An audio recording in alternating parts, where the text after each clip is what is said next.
Is it looking good? Hi everyone. As a realtor here in the greater Pensacola area, a question we get all the time is, hey, tell me about the schools.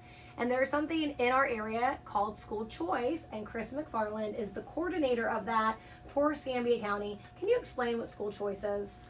Sure. So in Escambia County, we have full school choice. So parents can request to go to any school that is not at capacity, providing they can provide their own transportation. So for some of our schools, we do have center to center trunk routes. And for others, you can request a bus stop that's within the district. But for the most part, those families do provide their own transportation. But you can come to the Enrollment Services Office, which is located at the J. Hall Center, and request school choice if you're wanting your student to go to a school other than the one you're zoned for. A lot of people say that military have some sort of priority with school choice. Explain that. Right, so it's in Florida statute that transitioning military get preference. So, for example, if you're transferring here, say from Virginia, but you're not here yet, we still allow you to apply for school choice so that you can get the school that you would like to go to. But a lot of families think that's for any active duty military. The statute only for those transitioning into the community. Okay, so if you're already here and you have a kindergartner, that would not apply to you. No, you would still get to take advantage of school choice just like any other family, but for the military preference to be applied, you would have to be new to the area. Got it. And so, how does school choice work? Is it, hey, if you're really good friends with the principal, you might get in? Explain that No, that's not exactly so how the it works. schools don't handle school choice at all. It's all centralized here in the Enrollment Services Office. So families can either come in or they can go to the website, fill out the application, either bring it in or they can email it to us. The email address is on the form. Then we'll just need a proof of address, which could be a utility bill, a lease, or a mortgage, so that we can establish what zone you live in and then what school you would like to go to. Then we do have a waiting list. So if you're interested in an overcapacity school, there is a link on our website where you can be added to the waiting list. And then if that school does get some openings, we reach out to those on the waiting list first. So is it a random lottery? Only for the 3 magnet schools. Okay. So the 3 magnet schools do hold a lottery for those spaces, but we've never had to do any lotteries for our residentially zoned schools. So if you choose to get in the school, does that mean you'll get in? Like, how does that work? So for Brown Barge in West Florida, Pensacola IB, there is an eligibility criteria, but as long as you meet the criteria, you would be in the lottery.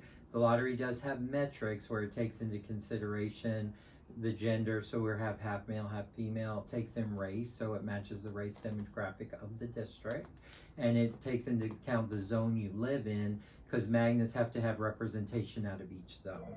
Okay. So once you're deemed eligible, then you go into that lottery. If you're not chosen on the lottery, you remain on the waiting list.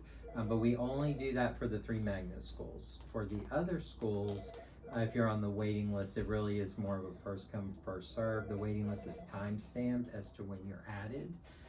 But then we do have to apply the preferences. So if a military gets added to the waiting list, then they would have to move to the top of the list. So if you have a new kindergartner and you say, I want AK Suter, I want Helen Cairo, I want Cordova Park, let's say that they are not over capacity, is it just based on when you first get on the school choice list on those?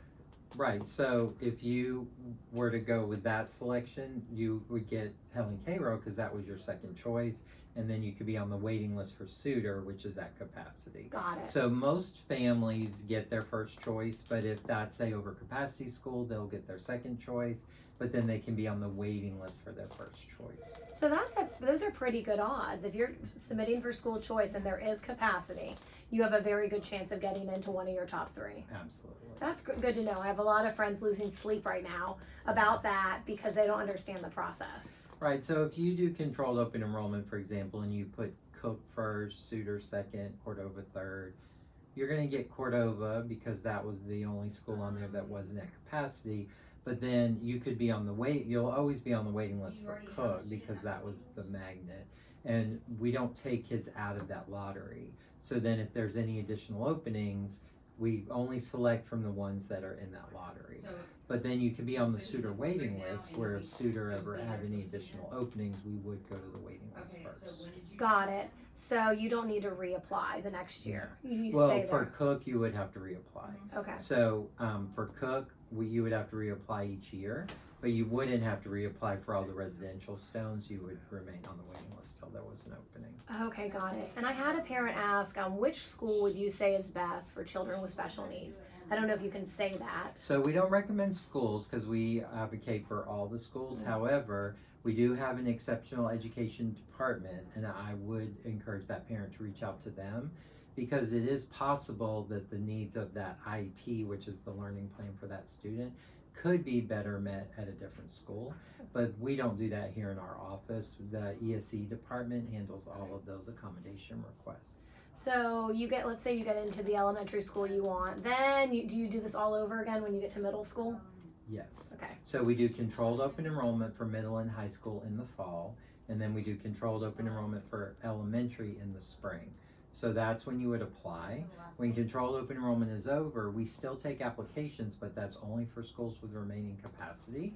So we encourage everyone to do controlled open enrollment because that's your best option to get into the school that you want. So when was everything due for elementary school? So controlled open enrollment ended March 10th. Today, April 3rd is today, is the first day of new student registration for pre-K, kindergarten, and students new to the district. We're still accepting applications for schools with remaining capacity, and we'll do that all the way through the summer. When will parents find out which school they got into? So for controlled open enrollment, that has already happened. They already have those letters. For students who come into our office, it's about a 2 to 3 day process. Okay, got it. And then when is the deadline for middle and high school when they're doing controlled open enrollment?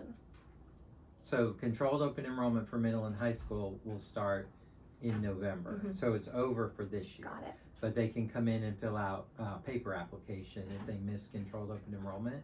None of the middle schools are on the overcapacity list. There are several high schools on the overcapacity list, but we monitor that regular. And every 12 weeks we update the list. So if there's a high school you want that's over capacity, I would encourage you to get on the waiting list because those numbers change every 12 weeks. Got it. And a lot of parents, when we tell them that there's school choice here in Escambia County, they're like, man, we've never even heard of this.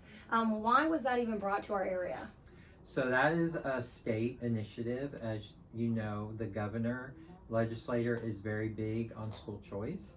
And so a lot of people think of school choice as just like private school vouchers or homeschool, but school choice is also a public school choice, where if you want to go to one public school over another, that's an option. And all of our public schools are doing great things, and we're trying really hard to get the word out about how great some of our public schools are and all the things that we're doing in the district, because we do want the students to come to us because of the opportunity, all of the different electives and before school activities and after school activities.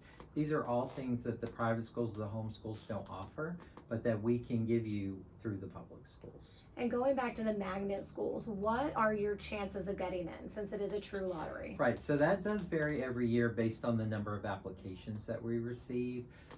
This year, for example, for West Florida, right now there's only 80 students on the waiting list. That's very good for them. Typically it is more than that. So we were able to accommodate a large amount of those students. So it's really going to depend on how many applications we get and how many of those applicants live in your school zone, because the lottery is pulled by school zone. Got it, got it. Is there anything else you'd like to add? I'd just like to have, we're here every day from 7:30 to 4:30. Parents can come in, they can call, they can email, and we would love to help them so that they can get in the school that they would like their children to go to. And I'm sure there's a website. Right, so our website is escambiaschools.org, and then just go to departments and then enrollment services. Everything's there. The overcapacity list is there, all the applications are there, and all of our contact information is there. Okay, thank you. You're welcome. Thank you.